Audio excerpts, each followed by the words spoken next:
Juicer बनावा zoom करके ला zoom करके जूम लगा लो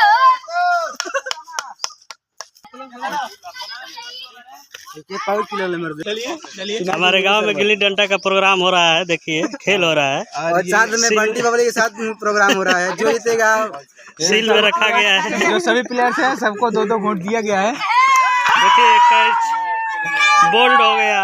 बल्टी बबली डर का भरोसा, बल्टी बबली डर का भरोसा।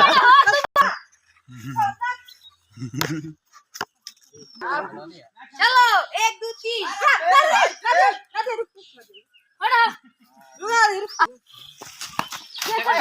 कहीं नहीं करते जान दाएं हाथ से फेंकते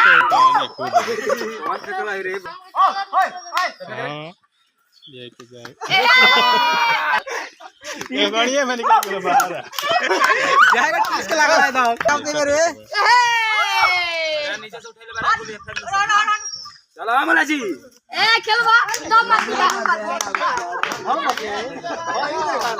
अरे तो मम्मी को बचा यार गरी आवे कि मम्मी बना अब देखो पीछे रंग दरवा बैठे अब देखो पीछे रंग दरवा खड़ा था चलो ना करो खड़ा रंग दरवा से कहां जाए बसल बा तीन वाले पे क्या मारता है डंडा। हां पहले बढ़ता ही तो रहे बस अपने आप खड़ा मुटो